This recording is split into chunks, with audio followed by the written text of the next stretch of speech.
Fala galera, tudo bem? Bom, hoje a gente tem um assunto que é muito polêmico, o famoso carboidrato. Eu tô aqui com a nutricionista Flávia Moreira e ela vai explicar tudo o que a gente quer saber. Fala para nossas amigas, Flá, o carboidrato ele é vilão ou não?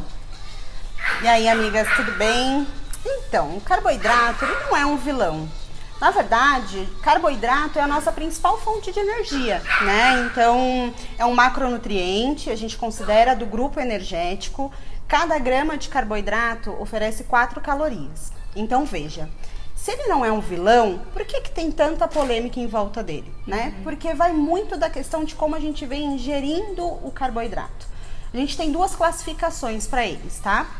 Então, são os carboidratos simples, que a gente normalmente vai encontrar em doces, açúcares, refinados, farinha branca, né? Então, tudo que a gente vê em massas, então é importante a gente frisar isso. Então, a gente tem o carboidrato simples e tem o carboidrato complexo, que são o que a gente encontra em raízes, cereais integrais. Qual a diferença? Por que é importante a gente saber quais são esses tipos de carboidrato? Porque é ele que vai ser o divisor de águas, se ele é um vilão ou se ele é um mocinho, tá? Então, quando a gente fala a respeito do carboidrato complexo, que é aquele rico em fibras, ele vai ajudar na saciedade, ele vai melhorar o trânsito intestinal, ele serve como um substrato para a nossa flora intestinal e ele também tende aí a não ter um pico de açúcar na nossa corrente sanguínea, ou seja, ele vai controlar a velocidade com que essa energia vai chegar na sua corrente sanguínea, evitando picos. E esse pico que normalmente traz aí uma resistência à insulina, onde a gente começa a ter alguns problemas relacionados à ingestão do carboidrato. Já o carboidrato simples, normalmente quando a gente consome ele já eleva esse pico, ele tem rápida absorção, então a gente já tem aí um pico de energia na corrente sanguínea. Então é importante a gente entender que tendo esse pico, o seu corpo vai tentar, digamos assim, se defender. Então ele vai trazer aí uma certa resistência e vai converter um pouquinho disso em gordura. É aí onde o carboidrato se torna um vilão.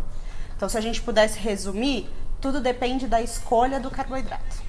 E eu acho legal a gente tirar a dúvida que o carboidrato, então, quando ele entra no nosso organismo, ele vira açúcar.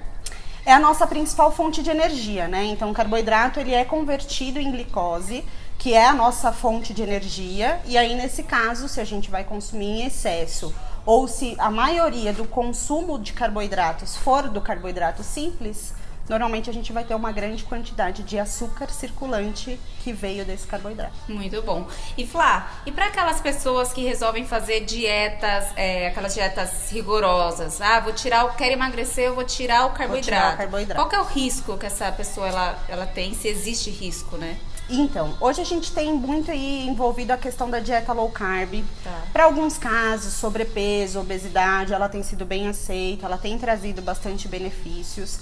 Mas para quem quer perder um quilinho, né, assim, não tá com aquela necessidade tamanha, pode e ainda não está habituado a fazer essa redução, porque a ideia da low carb é que você tenha ingestão de carboidrato, Sim, mas que seja uma quantidade menor, né? Então, normalmente para uma dieta comum, cerca de 60% da alimentação vem do carboidrato. Na low carb isso vai cair bastante.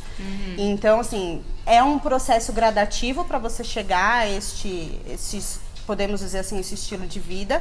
E para quem quer emagrecer e assim, não, vou tirar o carboidrato, isso pode ser um risco se você já não estiver se acostumando com essa troca, tirando a farinha branca, colocando mais raízes, cereais integrais, consumindo mais gorduras boas, que é a ideia da low carb.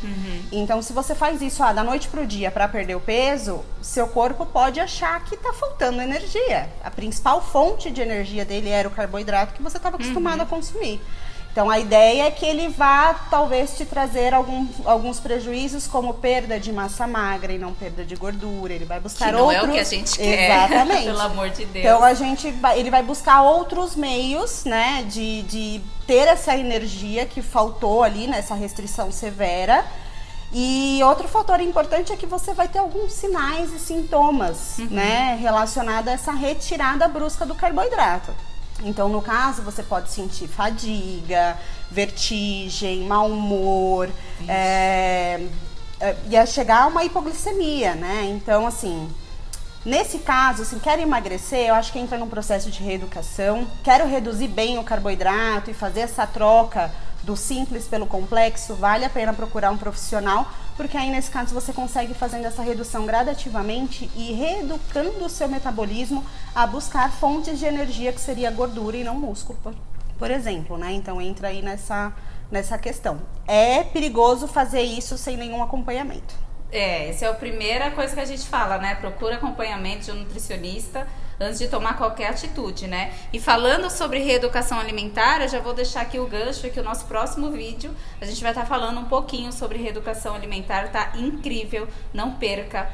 Doutora, obrigada. Imagina, eu que agradeço. Beijo, amigas. Beijos, até a próxima, amigas.